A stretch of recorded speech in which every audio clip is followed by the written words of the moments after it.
और एक बड़ी खबर आ रही है, पीएम मोदी और फ्रांस के राष्ट्रपति के बीच बातचीत हुई है। वहीं मैक्रो ने भी इसे लेकर ट्वीट किया, जानकारी साझा की, सोशल मीडिया पर बताया। खास बात ये कि उन्होंने भारत के लिए ये जानकारी हिंदी में लिखी।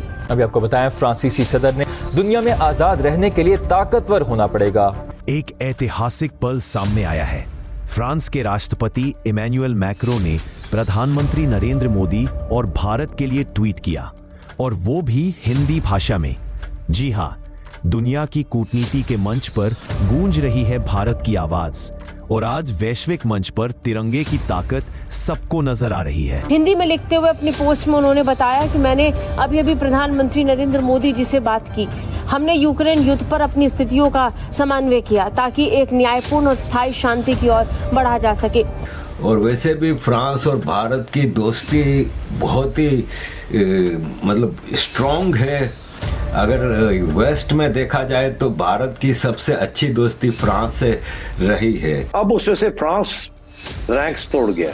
मैं ये समझता हूँ कि ये पहले क्रैक आ गया G7 में। दोस्तों, भारत और फ्रांस का जो ताल्लुकात हैं वो बड़े नेक्स्ट लेवल पे चले गए हैं। ये एक इंडिया को जो एक्सेस फ्रांस के अंदर है वो पूरे यूरोप के अंदर इंडिया को वो एक्सेस उस लेवल की नहीं है। जर्मनी, स्पेन और मुल्क भी बहुत बड़े पैमाने पे इंगेज करना चाहते हैं, पर जो इंडिया को ये एक्सेस है कि French president flew from Paris to मक्सई।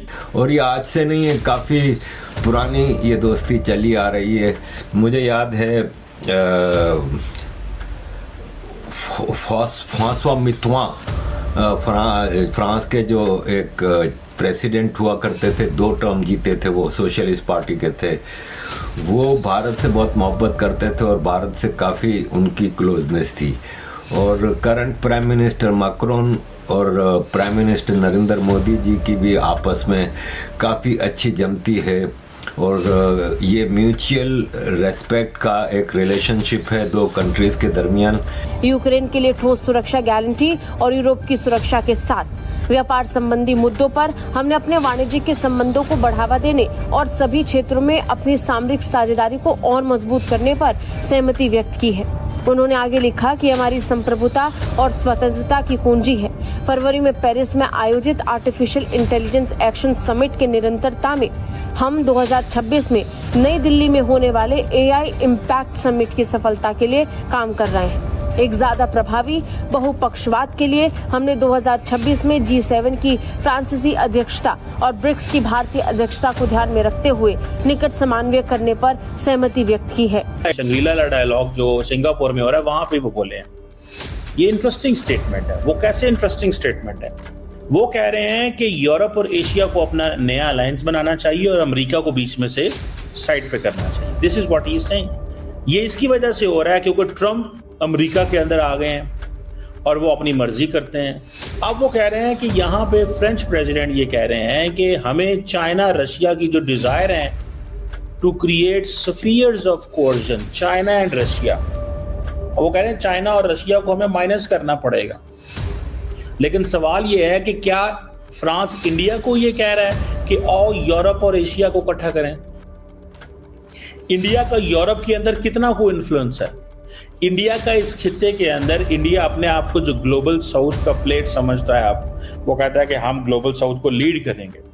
But सवाल ये पैदा होता है कि फॉर एग्जांपल इंडिया की अपने खित्ते के अंदर जो ताल्लुकात बांग्लादेश और पाकिस्तान से हैं वो अगर साइड पे कर दें तो क्या इंडिया जो है वो बाकी ममालिक के साथ अपने आप को एक इस तरह पिच कर रहा है कि हम वाकई इस खित्ते को लेके आगे चल सकते हैं? मोदी साहब और फ्रेंच प्रेसिडेंट एमैनुअल मैक्रोन जो है वो क्या डिफेंस एंड सिक्योरिटी अरेंजमेंट कर सकते हैं? फ्रांस के ऑलरेडी राफेल इंडिया के पास मौजूद है और फ्रांस ये कह रहा है कि China Russia spheres of coercion create कर रहे हैं, मेजर पावर्स हैं ये। लेकिन असल में शायद वो पैगाम अमेरिका को भी सटली दे रहे हैं। एक तरफ वो ट्रंप को साइडलाइन कर रहे हैं, दूसरी तरफ वो रशिया को इग्नोर कर रहे हैं, तीसरी तरफ वो चाइना को भी हिट कर रहे हैं। बहुत इंपॉर्टेंट स्टेटमेंट है। अमेरिका कहेगा ये जो स्फीयर्स ऑफ इन्फ्लुएंस है या जो यूरोप एशिया अलायंस है ये बेसिकली ये यूरोप और एशिया अलायंस जो है ये basically it's good because America के दोनों ओपोनेंट हिट होंगे। एक तो ये बात हो गई। दूसरी बात, अमेरिकन ये भी समझेंगे कि हमने इंडो पैसिफिक डॉक्ट्रिन लेके आए, फ्रांस को उसमें से निकाला, तो फ्रांस ने अपनी बायलैटरल इंडो पैसिफिक ममालिक के साथ ताल्लुकात बढ़ाए, लेकिन वो समझते हैं कि this is yet to be materialised in full strength. वो क्यों? कि जब तक पूरे का पूरा यूरोप सामने नहीं आएगा, जो कि फ्रांस समझता है कि हमें यूरोप को एशिया के साथ मिलाना चाहिए, यूरोप को एशिया के साथ मिलाना चाहिए, तो वहां पे आके वो समझते हैं कि हम यूरोप और एशिया मिलके चाइना का मुकाबला करेंगे। This is good for the Americans, good for the Indians. ये इस वक्त सिचुएशन ये है कि 193 मुल्कों में से 147 ने ऑलरेडी जी। अब G7 जो सबसे इंपॉर्टेंट कंट्रीज हैं उनमें से किसी ने नहीं किया था। अब G7 में कौन है? G7 में अमेरिका, कनाडा, यूके, इटली, 4 ये हो गए, जर्मनी, फ्रांस और जापान जी। ठीक, ये 7 G7। अब ये इनमें से किसी ने नहीं किया था। अब उसमें से फ्रांस रैंक्स तोड़ गया।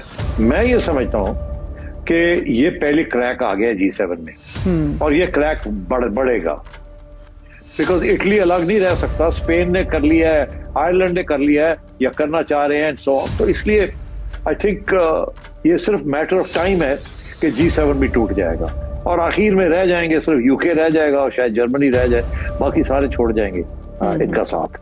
अब बात यह है, आखिर में रह जाएंगे 2-3, एक अमेरिका रह जाएगा तो एक आध और यूके जब तक अमेरिका ओके नहीं करेगा यूके नहीं करेगा। यूके बिल्कुल पिट्ठू है यूएसए का, और हालांकि वहां लेबर गवर्नमेंट है, शॉकिंग, और मगर लेबर गवर्नमेंट जो है इस मामले के ऊपर बिल्कुल एक रिएक्शनरी पोजीशन लिए हुए। तो I think what you have to wait and see. आज एक शानदार पलों में से एक, जब फ्रांस के राष्ट्रपति इमैनुअल मैक्रो ने ट्विटर पर हिंदी में एक पोस्ट साझा की जिसमें उन्होंने सीधे हमारे प्रधानमंत्री नरेंद्र मोदी से बातचीत की जानकारी दी। जी हां, आपने सही सुना, दुनिया भर में हमारी मातृभाषा हिंदी की ताकत फिर एक बार देखने को मिली।